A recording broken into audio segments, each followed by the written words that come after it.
میں آواز کی طرف سے اپنے تمام دیکھنے والوں کا استقبال کرتا ہوں۔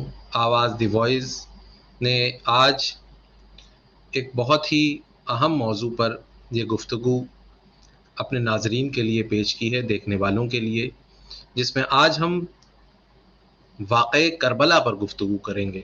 واقعہ کربلا ایک بہت ہی اہم تاریخی واقعہ ہے جس سے پوری دنیا کے مسلمانوں کے جذباتی احساسات وابستہ ہیں۔ وہ تاریخی واقعہ کیا تھا اور پوری اسلام کی تاریخ میں یہ واقعہ کس پیغام کو عام کرتا ہے، اور وہ کیا چیز ہے جو ہمیں آج تک نہ صرف یہ کہ تکلیف پہنچاتی ہے بلکہ بہت کچھ سکھاتی ہے امام حسین علیہ السلام کی زندگی سے۔ آج ہم کربلا واقعہ کے متعلق تاریخی اعتبار سے بھی، اور جو اس وقت پوری دنیا میں کربلا اور واقعات کربلا کا تذکرہ ہوتا ہے، تمام دنیا کے مسلمان جو اس کا ذکر محرم کے 10 دنوں میں کرتے ہیں، اور ان کو الگ الگ محفلوں میں نہ صرف یہ کہ بہت جذباتی احساسات کے ساتھ سنا جاتا ہے بلکہ اس سے سبق لیا جاتا ہے۔ ہم آج اپنی یہ گفتگو واقعہ کربلا کی جن صاحب کے ساتھ کریں گے، وہ ہندوستان کی بہت ہی معروف شخصیت ہیں، جناب محمود مہدی آبدی صاحب۔ میں آبدی صاحب ہمارے ساتھ یہاں موجود ہیں۔ آبدی صاحب کا میں استقبال کرتا ہوں کہ وہ آج یہاں تشریف لائے اور واقعہ کربلا پر ہمیں نہ صرف یہ کہ ہم سے گفتگو کریں گے بلکہ ہمیں بہت کچھ بتائیں گے۔ اور اس وقت لکھنؤ بالخصوص جو واقعہ کربلا کو کس طرح سے لکھنؤ میں بیان کیا جاتا ہے، اور کیا اس کی روایت ہے پوری لکھنؤ میں، اور کیا پورے واقعہ کربلا سے کیا اہم میسج نکل کے آتا ہے، اس پر ہم آبدی صاحب سے جانیں گے۔ آبدی صاحب، آپ کا بہت استقبال ہے، آپ وقت نکال کے تشریف لائے۔ محمود مہدی آبدی صاحب کے بارے میں آپ کو ایک بات اور بتاؤں کہ آبدی صاحب اس وقت لکھنؤ کی تہذیب اور لکھنؤ کی تاریخ پہ جو چند ایک لوگ ہیں جن کو پوری تاریخ ازبر ہے، یاد ہے، جو پوری تاریخ پر گفتگو کر سکتے ہیں، ہماری جو کلچرل روایت ہے، جو ہماری تہذیبی تاریخ ہے، اس پر جو لوگ گفتگو کر سکتے ہیں، ان میں سمجھتا ہوں کہ ایک نہایت ہی معتبر اور اچھوتا نام ہے آبدی صاحب۔ آبدی صاحب، ہم گفتگو کا سلسلہ یہاں سے شروع کرتے ہیں کہ واقعہ کربلا، ظاہر ہے کہ ہم یہ محرم کے ایام محرم میں ہمیں یاد آتا ہے بہت زیادہ امام حسین السلام کا وہ واقعہ۔ تو بنیادی طور پر تو آپ ہمیں ایک بار اس کا اعادہ کریں، ایک بار ہمیں بتائیں، پھر سے بتائیں، کیونکہ یہ بات بار بار ہمارے تذکرے میں آنا چاہیے کہ یہ واقعہ کربلا آخر کیا ہوا تھا، کربلا میں امام حسین السلام کے ساتھ کیا ہوا تھا، اس پر تاریخی اعتبار سے روشنی ڈالیں۔ جی، بہت بہت شکریہ جو آپ نے ہمارے جس طرح سے ہمارا تعارف کرایا، اس کے لیے بہت بہت شکریہ، محبت ہے آپ کی۔ واقعہ کربلا جیسا آپ نے خود ہی کہا کہ مسلمانوں کی نہیں بلکہ انسانی تاریخ کا ایک انتہائی دردناک سانحہ ہے۔ یوں تو دنیا میں بہت سے سانحے ہوئے ہیں، بہت ٹریجڈیز ہوئی ہیں، لیکن واقعہ کربلا کا جو امپریشن ہے وہ 1400 برس بعد بھی اتنا ہی دیر پا ہے کہ جیسا جب ہوا ہوگا واقعہ تب ہوا ہو۔ پہلے تو یہ بتا دیں کہ آخر یہ واقعہ ہوا کیوں؟ ہوا یہ کہ جیسے آپ جانتے ہی ہیں کہ ایک موومنٹ شروع ہوتا ہے، اس کے بعد اس میں ڈسٹورشن شروع ہو جاتی ہیں۔ ایسا ہی اسلام کے ساتھ بھی ہوا۔ رسول کی آنکھ بند ہونے کے بعد اس میں ڈسٹورشنز اور خرابیاں آنا شروع ہو گئیں۔ ان خرابیوں کی انتہا ہوئی کربلا، اور امام حسین علیہ السلام نے یزید نام کا بادشاہ جو تھا، جو بادشاہ تو بن گیا تھا، اس پہ کوئی اعتراض نہیں تھا، کوئی بادشاہ بن جائے، لیکن وہ یہ کہتا تھا کہ ہمیں خلیفہ بھی مانو، اور اپنی خلافت پر امام حسین کی مہر چاہتا تھا، بیعت چاہتا تھا۔ بیعت عرب کا طریقہ ہے، اب بھی جب وہاں بادشاہ بنتے ہیں سعودی عرب میں تو ان کے ہاتھ پہ ہاتھ رکھتے ہیں، کہتے ہیں ہم نے آپ کی بیعت کی، جیسے بیع نامہ ہوتا ہے، ہم نے اپنے جی آپ کو بیچ دیا آپ کے نام۔ امام حسین نے کہا یہ تو نہیں ہو سکتا، اور بھی لوگوں سے اس نے طلب کیا تھی بیعت، جو امپورٹنٹ لوگ تھے ان لوگوں نے کوئی اس طرح سے جواب نہیں دیا، اس طرح امام حسین نے کیا۔ امام حسین پہلے تو مدینے سے مکے چلے گئے۔ مکے گئے اس لیے کہ مکہ امن گاہ ہے، وہاں کسی کا قتل نہیں ہوتا، وہاں چیٹی کو نہیں مار سکتے آپ۔ لیکن جب انہوں نے دیکھا کہ یہاں بھی حاجیوں کے بھیس میں یزید نے اپنے سپاہی بھیج دیے ہیں، وہ مکے میں ہم کو قتل کریں گے تو کعبے کی حرمت پامال ہوگی، کعبے میں خون بہے گا. لہٰذا جب سب حاجی جا رہے تھے حج کرنے 8 یا 7 جلوس کو، حسین مدینے سے نکل پڑے اور وہ کوفے کی طرف آ گئے. کوفے سے لوگوں نے ان کو خط بھی لکھے تھے کہ آپ ہماری مدد کے لیے آئیے.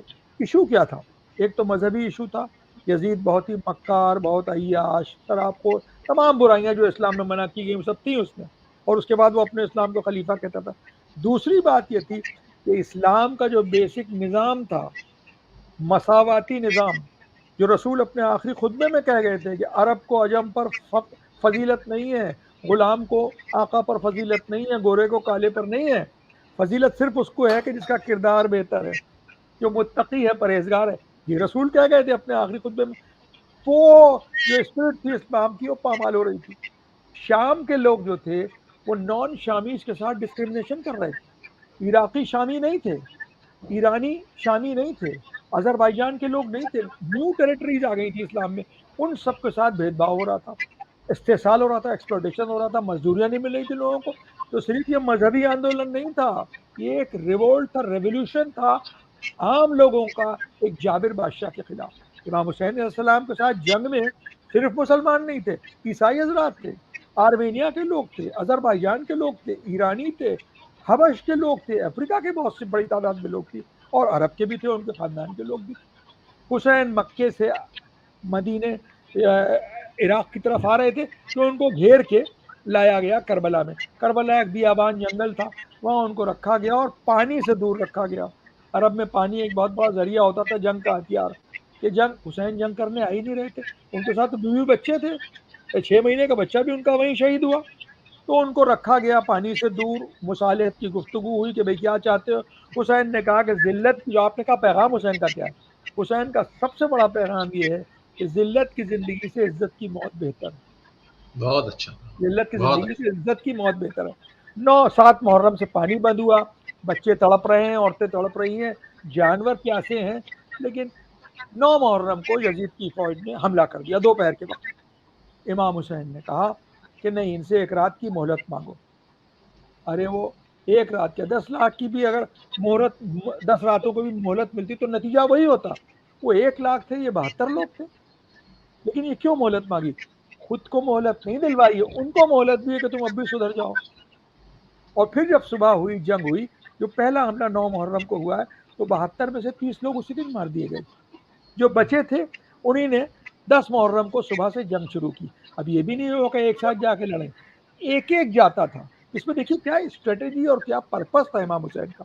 ایک ایک جاتا تھا اور رجس پڑھتا تھا. عرب کا طریقہ یہ رجس پڑھتے ہیں، اپنے کو انٹروڈیوس کرتے ہیں اور اپنا مقصد بتاتے ہیں. ایک ایک جاتا تھا اور ایک ایک پورا بیان کرتا تھا کہ ہم حق پر ہیں، تم بھی آ جاؤ اس پر. اس کے معنی یہ ہے کہ حسین انسان کی انسانیت سے مایوس نہیں ہوئے تھے.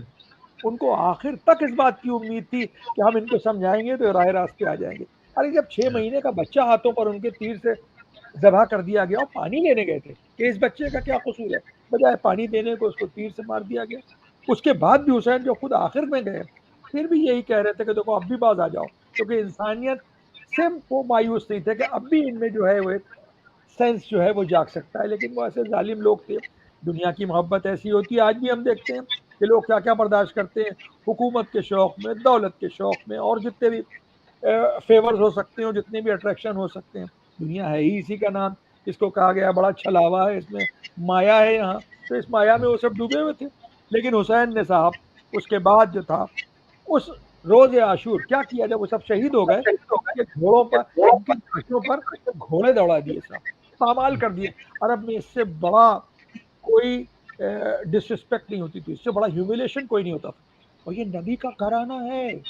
یہ سوچنے والی بات ہے کہ محمد صاحب کی آنکھ بند ہونے کے 50 سال میں یہ ہو گیا. ان کی پوری نسل کو ختم کر دیا گیا. کیوں؟ کیونکہ اسلام کے نام پہ حکومت قائم کرنی تھی. یہ سب تو آنکھ کی کرکری تھے. یہ تو کہتے اسلامی نظام لاؤ، جھوٹ نہ بولو، عیاشی نہ کرو، لوگوں کا استحصال نہیں کرو. یہ تو یہ کہتے، وہ تو سب بادشاہ بن چکے تھے. جھگڑا یہ تھا اصل. کربلا کے بعد جی کربلا کے بعد کیا ہوا کہ یہ جو جی کہانی تھی، یہ جو قصہ تھا، اس کو بہت دبانے کی کوشش کی گئی. لیکن جب یہ پہنچا ہے مدینے میں، خبر پہنچی تو مدینے میں لوگ اٹھ کھڑے ہوئے. یہ واقعہ بیان نہیں کیا جاتا. یزید نے مدینے میں فوج بھیجی, مسجد نبوی میں 3 دن اذان نہیں ہوئی ہے, گھوڑے بندے رہے ہیں وہاں, لیڈ کر رہے تھے مسجد نبوی میں, اور 3 دن تک یزید نے کہا کہ ساری عورتیں تم پر حلال ہیں.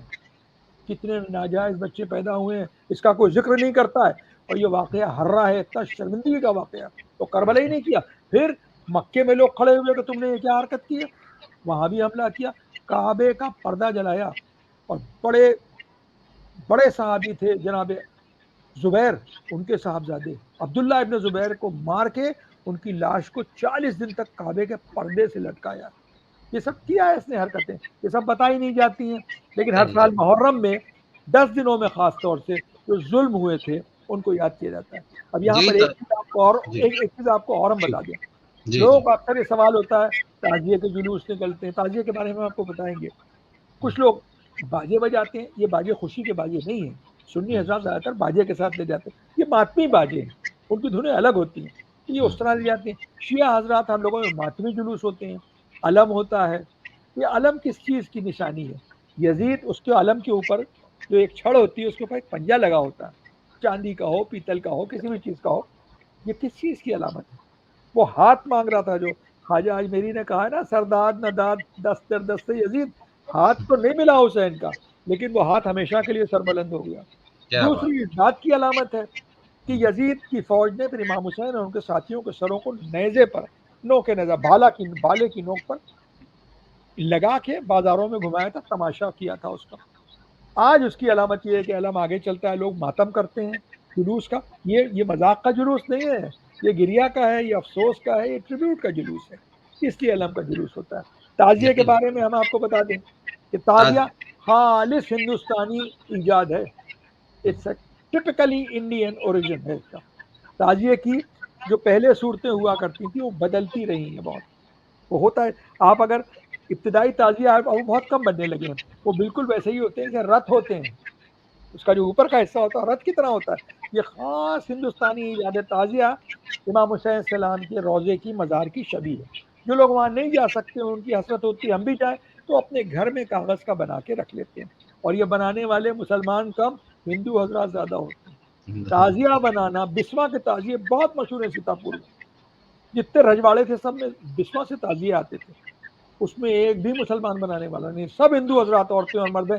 یہ سیزنل آکوپیشن بھی ہے. ہم تو کہتے ہیں تعزیہ داری کو بھارت سرکار کے کلچر ڈپارٹمنٹ کو فروغ دینا چاہیے. یہ ہندو مسلم ایکتا کا ایک بہت بڑا مرکز ہے. دیکھیے مسجد میں ہر آدمی آ نہیں سکتا, لیکن مجلس میں آ سکتا ہے, کیونکہ یہ مرنے کی سبھا ہے. وہ آتے ہیں, دلوں میں محبت پیدا ہوتی ہے, وہ ہماری سبیلوں میں پانی پیتے ہیں, ہم ان کو پانی پلاتے ہیں. پانی کربلا کے پیاسوں کی یاد میں سبیلیں لگائی جاتی ہیں, وہ پیاسے تھے, ان کی پیاس کی یاد کرتے ہیں تو پانی پلاتے ہیں. جی بہت ہی بنیادی باتوں کی طرف آپ نے اشارہ کیا.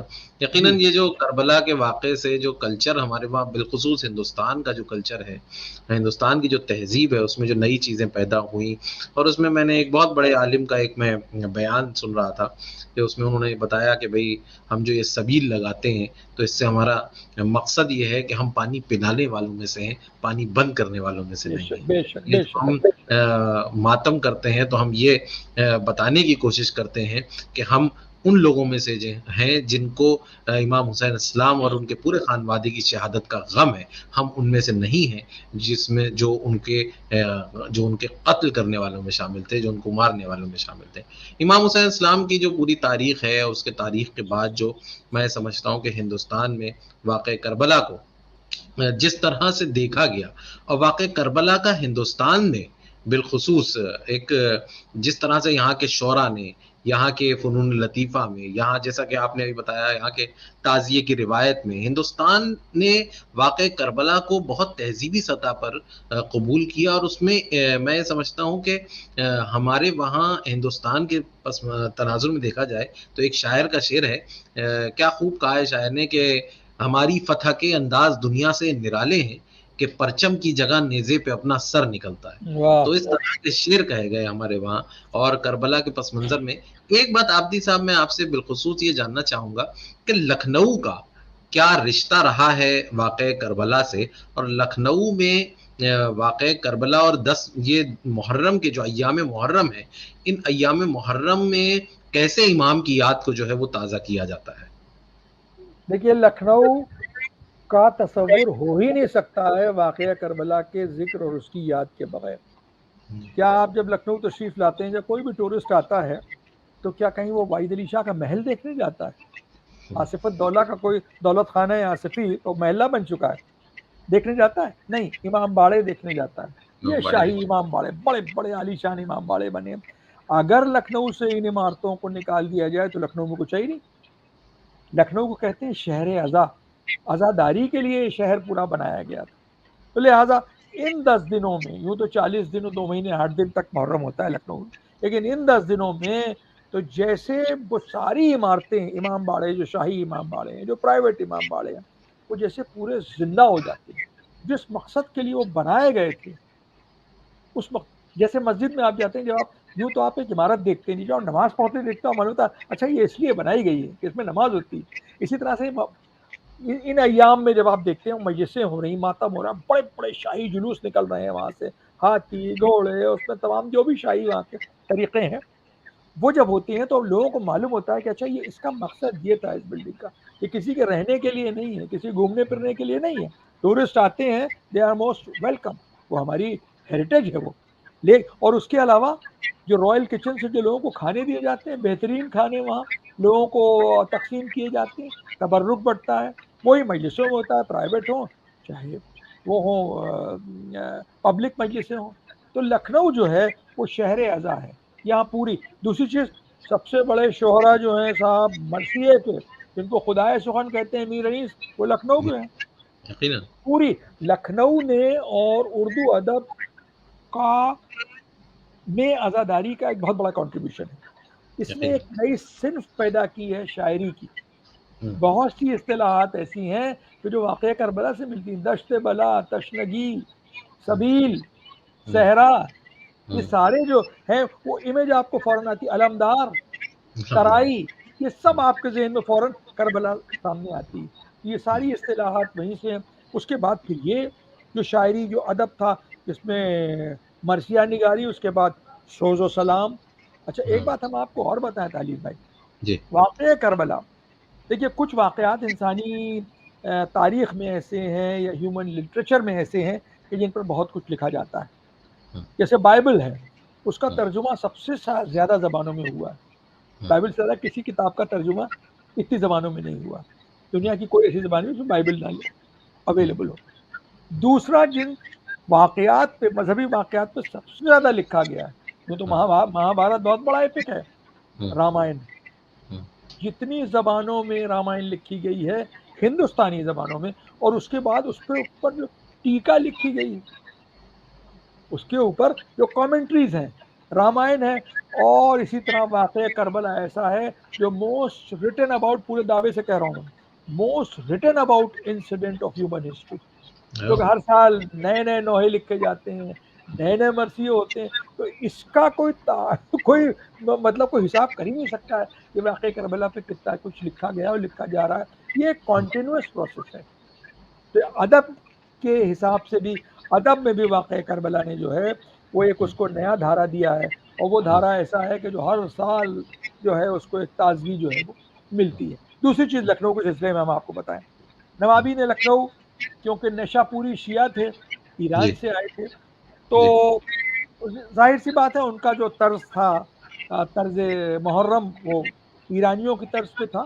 اس کو انہوں نے یہاں ہندوستان میں بھی رائج کیا، اور انہوں نے سارے جتنے وہاں مقدس مقامات ہیں عراق میں اور ایران میں، اس کی شبیہ بنوائیں. آپ کسی کا نام لیجئے وہ یہاں آپ کو ملیں گی. لکھنؤ میں ایک کلکٹر صاحب ہوا کرتے تھے، ان کا نام دے رہا ہوں، نریش دیال، ممکن ہے وہ سنیں بھی اس پروگرام کو تو تائید کریں گے اس کی. انہوں نے ہمارے والد سے، ان کے بہت مراسم تھے، تو ہم لوگ گئے تو انہوں نے کہا عبدی صاحب آپ کو معلوم ہے میں عراق گیا تھا. ہی واز پیٹرولیم سیکرٹری شاید. تو میں عراق گیا تھا، تو انہوں میرے ہوسٹ نے مجھ سے پوچھا، اور انڈین ایمبیسی نے آپ کو دیکھنا چاہیں گے؟